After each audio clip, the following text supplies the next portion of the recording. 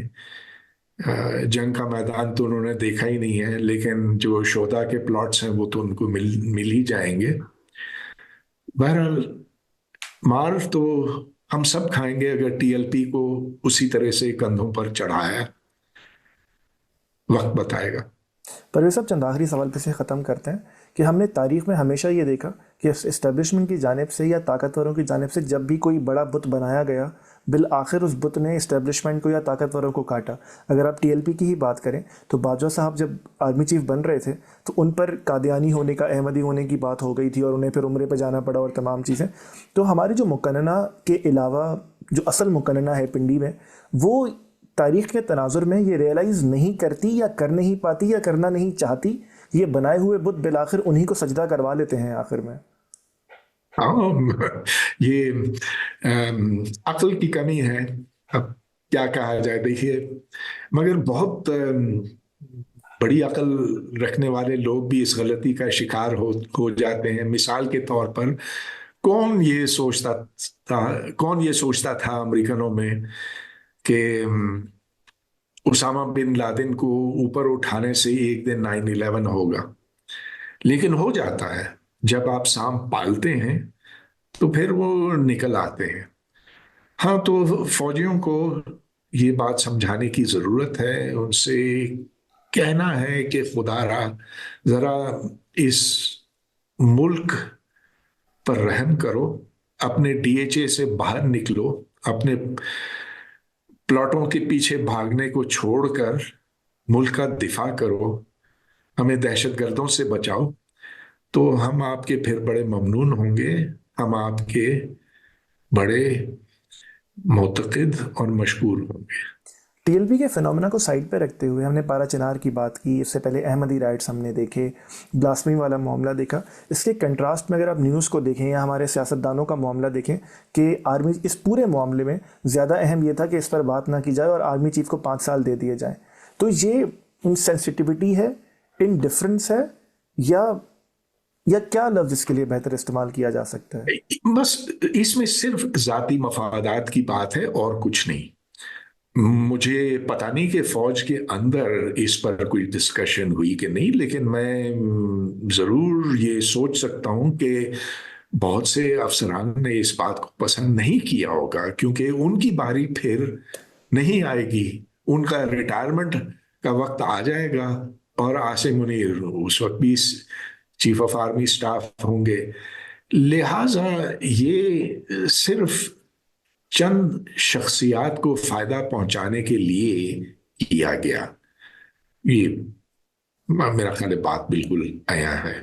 پرویز صاحب، دو آخری سوال۔ میں کینیڈا کی تاریخ ریسنٹلی پڑھ رہا تھا، اس کی آپ کی آفیشیل ویب سائٹ سے ہی، تو اس میں انہوں نے جب وہ کینیڈا اپنی تاریخ کا ذکر کرتا ہے تو 90s میں ایک واقعہ ہوا تھا کہ جو یہاں پہ جو انڈیجنس لوگ تھے، جو یہاں کے مقامی تھے، کینیڈا نے ان کو دھارے میں لانے کے لیے اپنے تئیں جو ان کا اپنا دھارا ہے پرسنل سکولز بنائے تھے، اور انہیں جان بوجھ کر جبر کے ذریعے جو نئی باتیں ہیں، جو نئی تحقیقات ہیں، وہ سمجھانے کی کوشش کی تھی نیٹیوز کو ان کے کلچر سے ہٹانے کے لیے۔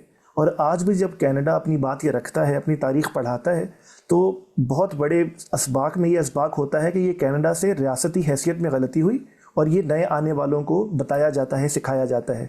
ایک ریاست کے اندر یہ طاقت اخلاقی کس طرح آتی ہے کہ وہ اپنی غلطی کو غلطی کہے؟ ہاں، یہ کھلے معاشروں میں ہی ہو سکتا ہے، جہاں آپ اخبارات میں یہ لکھ سکیں، جہاں ٹی وی پر آ کر دونوں آرا سامنے ہوں۔ اب دو آرا یہاں اس لیے ہیں کہ ایک طرف تو آپ مقامی لوگوں کو جدیدیت کے دھارے میں لانا چاہتے ہیں، تو دوسری طرف ان ان کا کلچر اس میں مجروح ہوتا ہے۔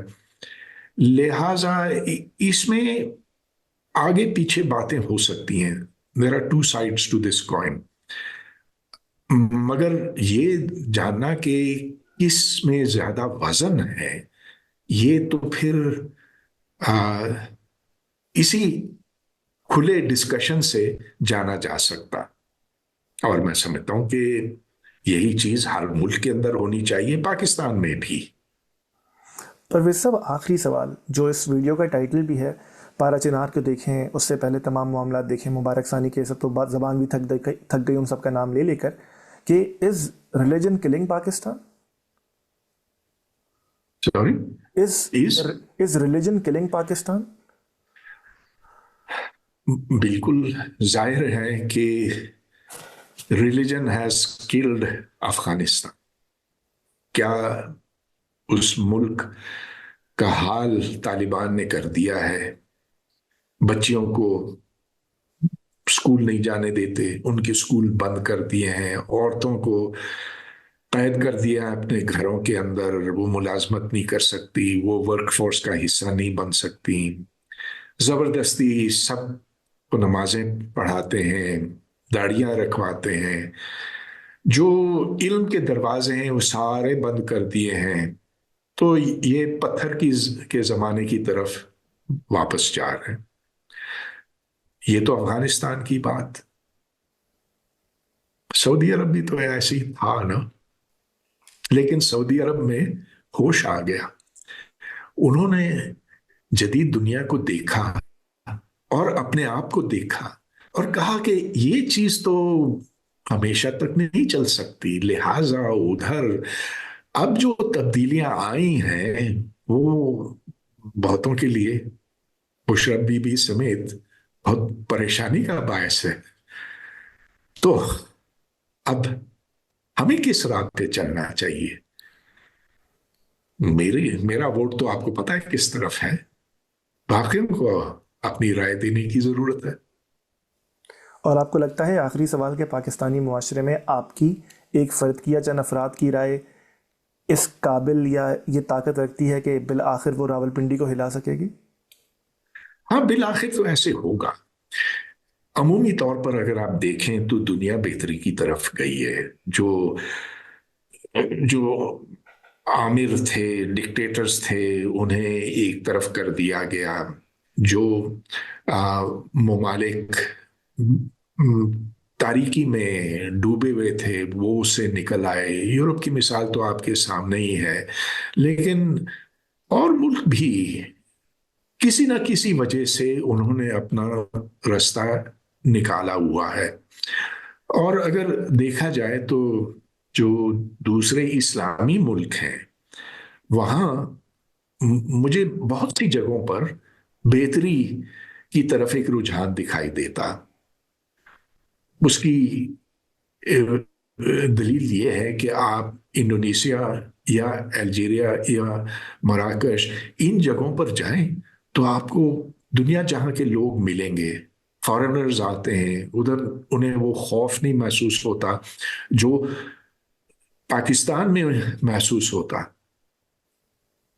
اب بنگلہ دیش بھی میرا خیال ہے ٹھیک ہے، اب ادھر کچھ عدم استحکام ہے، مگر وہ بھی بہتری کی طرف گیا ہے.